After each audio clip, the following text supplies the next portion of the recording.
nongeye kubasuhuza kandi mbaha ikaze bakunzi ba UNP Entertainment, ndetse mbashimira kuba mugikomeje kubana natwe mu rugendo twise urugendo rw'umuntu cyangwa se urugendo rwa muntu. Twagiye tureba episode nyinshi zigiye zitandukanye. Tubona episode ya mbere uko umuntu aboneka, episode ya kabiri tuza kureba uko umuntu akura ndetse n'uko ahinduka, episode ya gatatu tuza kureba uko umuntu yimenya akihitiramo inzira, episode ya kane tuza kureba uko umuntu yubaka icyerekezo binyuze mu nzozi ndetse n'intego ze, episode ya gatanu tureba uko umuntu atangira gushyira mu bikorwa ndetse agahangana n'imbogamizi zigiye zitandukanye. Uyu munsi tugiye kwinjira muri episode ya gatandatu, turaza kureba uko ibikorwa byawe bihinduka isoko y'umusaruro ndetse n'umunezero ukagera ku ntsinzi nyayo. Uri kumwe na UNP Entertainment, kanda subscribe kugira ngo dukomeze tubane umunsi ku wundi dukurikirana uruhererekane rw'urugendo rw'umuntu. Ubusanzwe buri muntu wese atangira urugendo rwe, ndetse uru rugendo akarutangira mu buryo budahita bumuhereza umusaruro cyangwa se mu buryo budatanga umusaruro. Umuntu akora byinshi ariko ntibihite bimuhereza umusaruro. Yumva ko yabuze icyerekezo cyangwa se atazi aho ari kugana. Ibi ni ibintu bisanzwe. Ni nk'uko umwana agerageza kugenda akagwa inshuro nyinshi. Ibi ngibi bikaba mbere yo kumenya guhagarara neza. Reka dufate nk'urugero. Abashoramari benshi babashije kubaka ibigo bikomeye, nk'uko byavuzwe na Nelson Mandela.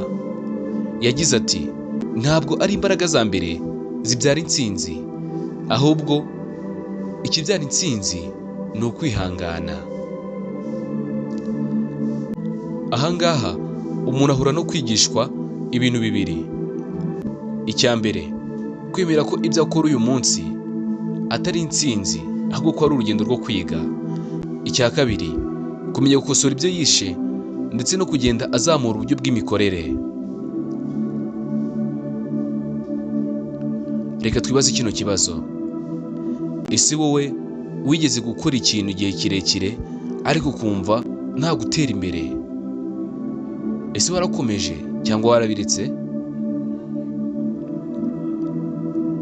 Umusaruro ntuzizana ugera ku muntu wese wihanganye, wize kandi wakoze ibintu mu murongo. Hari ibimenyetso bitatu byerekana ko utangiye kubona umusaruro. Ikimenyetso cya mbere kizakwereka ko watangiye kubona umusaruro w'ibyo wakoze cyangwa se w'ibyo waruhiye. Iterambere ry'imbere.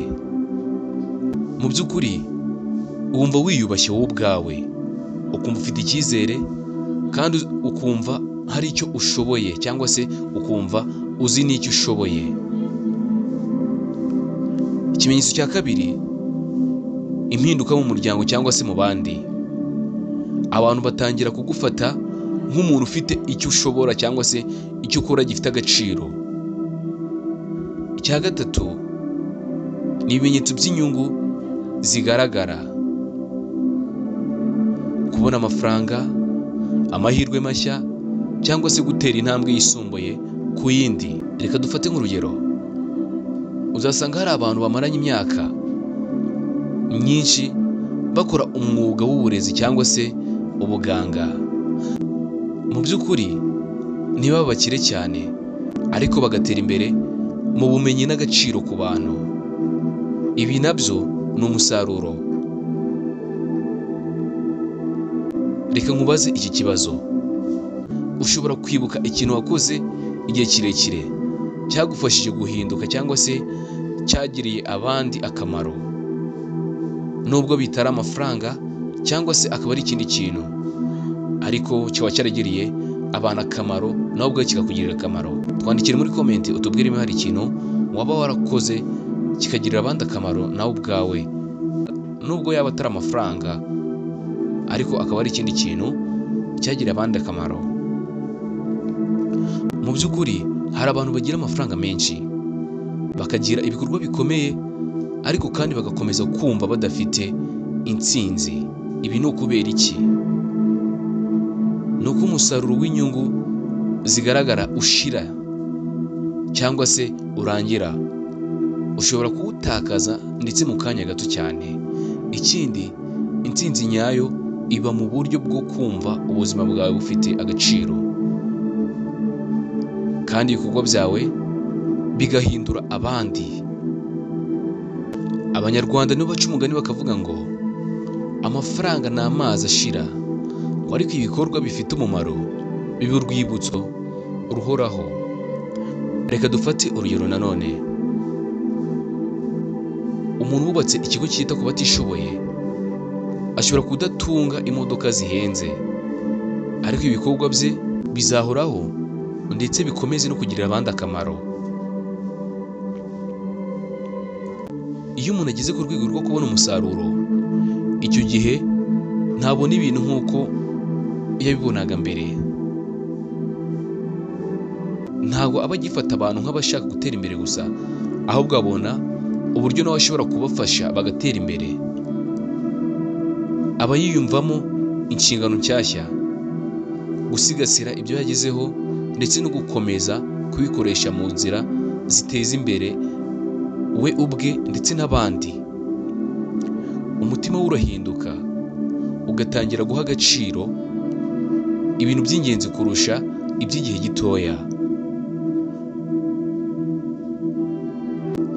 Umugabo witwa Mahatma Gandhi yaravuze ati, umuntu asobanurwa n'uko ahindura isi akoresheje umutimanama ndetse n'ibikorwa, si ibyo atunze. Iyo ugeze ku rwego rw'intsinzi nyayo, wumva ntacyo bimaze niba ari wowe gusa uyifite.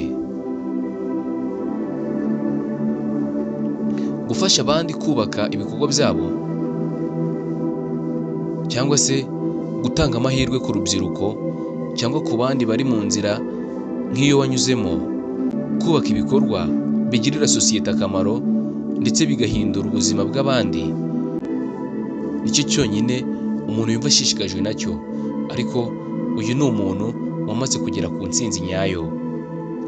Urugero, abantu benshi bagiye bamenyekana mu mateka kubera uburyo bagiye basangira n'abandi ibyo bagezeho.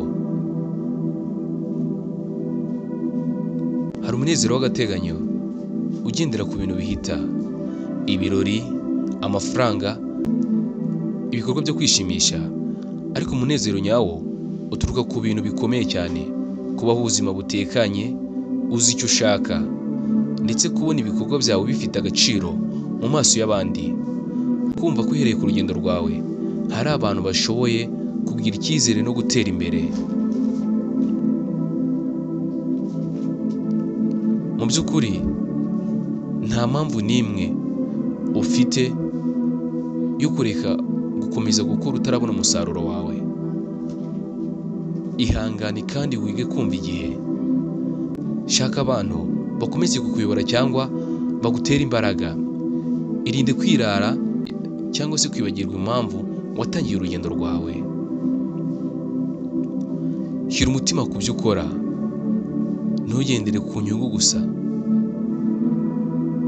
Ibuka gusangira n'abandi ibyo wagezeho, kuko ari byo biguha ubuzima burambye.